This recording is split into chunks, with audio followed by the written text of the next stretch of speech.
जातिगत जनगणना का सवाल, प्रमोशन में रिजर्वेशन का सवाल, ठेकेदारी में सबको हिस्सेदारी का सवाल, पुरानी पेंशन का सवाल, संविधान को बचाने का सवाल, ये इस भारत का सवाल है। और इसलिए ये सारे संगठन के लोग गांव-गांव इसको पहुंचाएं, क्योंकि ये असली भारत को बचाने का सवाल है। बाकी तो देश में लोग काम कर ही रहे हैं लोगों को लड़ाने और आपस में तोड़ने का।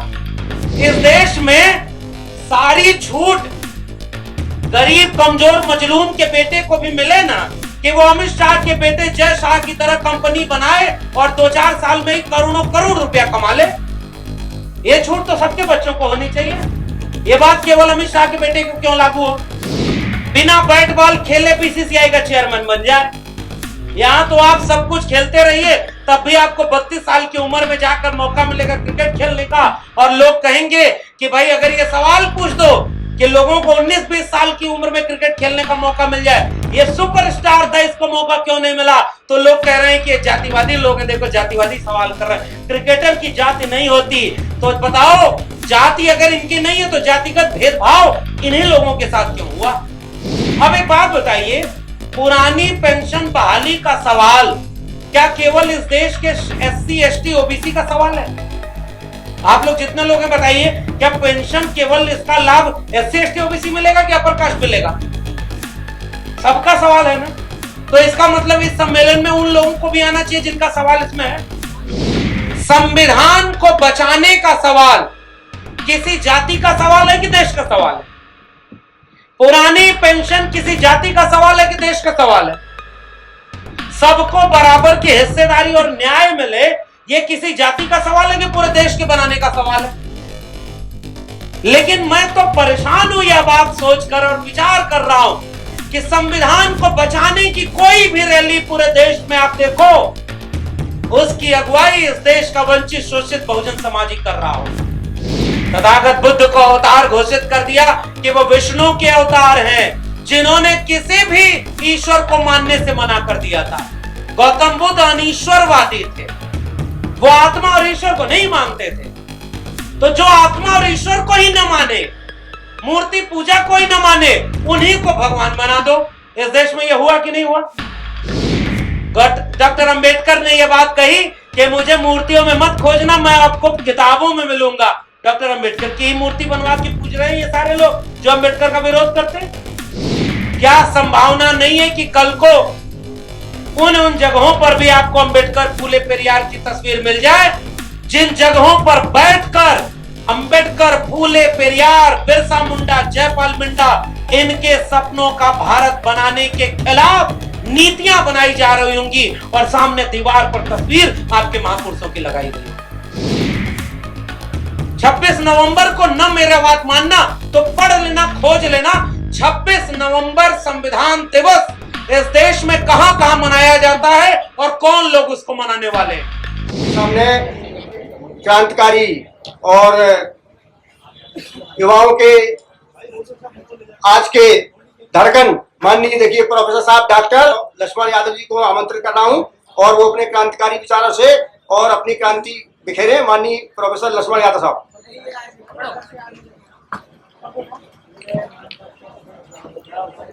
बहुत बहुत धन्यवाद संचालक महोदय।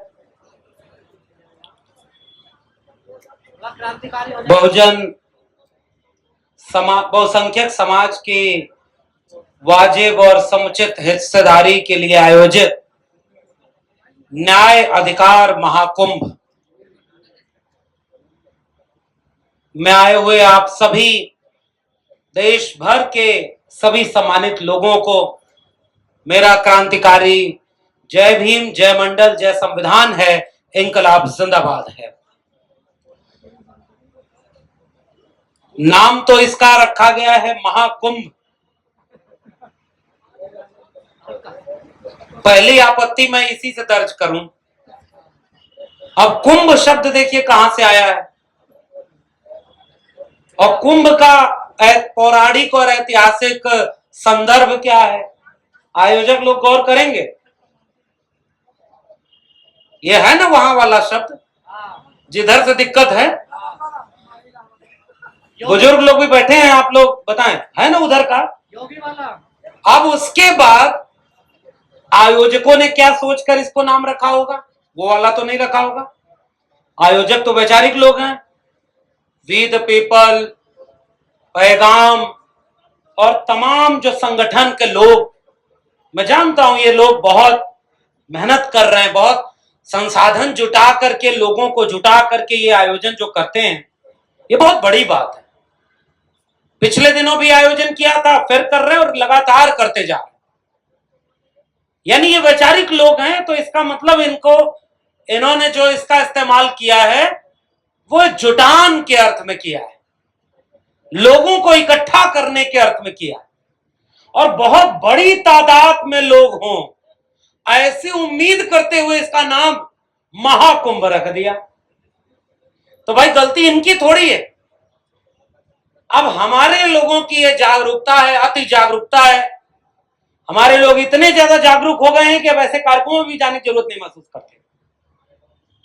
बहुत जागरूक हैं, घर में बैठे होंगे, यहां कम लोग हैं, लेकिन मुझे उम्मीद है कल भीड़ आएगी, कल और लोग आएंगे, और लोगों को आना चाहिए। तो जैसे शब्द भले ही ब्राह्मणवादी हो, हमने उसका इस्तेमाल सकारात्मक किया। अब दीपक भी यहां रखा हुआ है, आपत्ति तो इस पे भी होनी चाहिए। अब मैं क्या क्या बोलूं, सारा मैं ही बोलूं, लोग मेरे ऊपर भी आपत्ति करेंगे। कहने का मतलब यह है कि जब लोगों को जोड़ना पड़े, तो अब एक बात बताइए, जोड़ने के लिए और क्या करें। मैं पूरे टाइम इनका जो बैनर, पोस्टर, जो एजेंडा है आज के कार्यक्रम का, इस न्याय अधिकार महाकुंभ का, उसमें मैं गौर कर रहा था। तो निजीकरण का विरोध, ठेकेदारी प्रथा में भी आरक्षण का जो खत्म हो रहा है, आरक्षण को जो खत्म किया जा रहा है उसको बचाने का सवाल, जाति जनगणना का सवाल, ठेके पट्टे में भी रिजर्वेशन का सवाल। क्योंकि भाई ठेके पट्टे एक ही जाति के लोगों या एक ही तबके के लोगों को क्यों मिले? इस देश में सारी छूट गरीब कमजोर मजलूम के बेटे को भी मिले ना, कि वो अमित शाह के बेटे जय शाह की तरह कंपनी बनाए और 2-4 साल में ही करोड़ों करोड़ रुपया कमा ले। ये छूट तो सबके बच्चों को होनी चाहिए। ये बात केवल अमित शाह के बेटे को क्यों लागू हो? बिना बैट बॉल खेले बीसीसीआई का चेयरमैन बन जाए। यहां तो आप सब कुछ खेलते रहिए, तब भी आपको 32 साल की उम्र में जाकर मौका मिलेगा क्रिकेट खेलने का, और लोग कहेंगे कि भाई अगर ये सवाल पूछ दो कि लोगों को 19-20 साल की उम्र में क्रिकेट खेलने का मौका मिल जाए, ये सुपरस्टार था, इसको मौका क्यों नहीं मिला? तो लोग कह रहे हैं कि जातिवादी लोग हैं, देखो जातिवादी सवाल कर रहे हैं, क्रिकेटर की जाति नहीं होती। तो बताओ, जाति अगर इनकी नहीं है तो जातिगत भेदभाव इन्हीं लोगों के साथ क्यों हुआ? वो एजेंडा भी इनके बहस में शामिल है, जाति जनगणना से लेकर ठेके पट्टे में हिस्सेदारी का सवाल। और एक दिलचस्प एजेंडा है पुरानी पेंशन बहाली का। अब एक बात बताइए, पुरानी पेंशन बहाली का सवाल क्या केवल इस देश के SC ST OBC का सवाल है? आप लोग जितने लोग हैं बताइए, क्या पेंशन केवल इसका लाभ SC ST OBC मिलेगा कि अपर कास्ट मिलेगा? सबका सवाल है ना। तो इसका मतलब इस सम्मेलन में उन लोगों को भी आना चाहिए जिनका सवाल इसमें है। संविधान को बचाने का सवाल किसी जाति का सवाल है कि देश का सवाल है? पुरानी पेंशन किसी जाति का सवाल है कि देश का सवाल है? सबको बराबर की हिस्सेदारी और न्याय मिले, यह किसी जाति का सवाल है कि पूरे देश के बनाने का सवाल है? लेकिन मैं तो परेशान हूं यह बात सोचकर और विचार कर रहा हूं कि संविधान को बचाने की कोई भी रैली पूरे देश में आप देखो, उसकी अगुवाई इस देश का वंचित शोषित बहुजन समाज ही कर रहा होगा। 26 नवंबर को न मेरा बात मानना तो पढ़ लेना, खोज लेना, 26 नवंबर संविधान दिवस इस देश में कहां कहां मनाया जाता है और कौन लोग उसको मनाने वाले हैं। मैं तो आपको एक प्रयोग के रूप में एक सैंपल दे रहा हूं। सरकारी संस्था छोड़ दीजिएगा, सरकार तो सरकारी काम करती है। सरकारी लोग तो 14 अप्रैल को बाबा साहब की मूर्ति पर भी माला पहना देते हैं। और वहीं बैठ करके अब तो बाबा साहब की मूर्ति पर माला पहनाना छोड़िए, उनके आगे कुछ भगवानों की आकृति भी बनने लगी है दिल्ली में। पहचान रहे ना आप? बन रही है ना आकृति। अब पता नहीं वो बाबा साहब के चरणों के पास क्यों बना दिया अब मैं इतना अपमान, और कोई भावना आहत नहीं हुई किसी की। भाई बाबा साहब तो कुर्सी पर बैठे हुए थे और नीचे वहां बना दिया, क्या जरूरत है बनाने की। लेकिन इसके खतरे को समझिए, अभी नीचे बनी है, फिर कब माथे के ऊपर बन जाएगी हम आप जान ही नहीं पाएंगे। तथागत बुद्ध को अवतार घोषित कर दिया कि वो विष्णु के अवतार हैं, जिन्होंने किसी भी ईश्वर को मानने से मना कर दिया था। गौतम बुद्ध अनीश्वरवादी थे, वो आत्मा और ईश्वर को नहीं मानते थे। तो जो आत्मा और ईश्वर को ही न माने, मूर्ति पूजा को ही न माने, उन्हीं को भगवान बना दो। इस देश में यह हुआ कि नहीं हुआ? डॉक्टर अंबेडकर ने यह बात कही कि मुझे मूर्तियों में मत खोजना, मैं आपको किताबों में मिलूंगा। डॉक्टर अंबेडकर की ही मूर्ति बनवा के पूज रहे हैं ये सारे लोग जो अंबेडकर का विरोध करते हैं।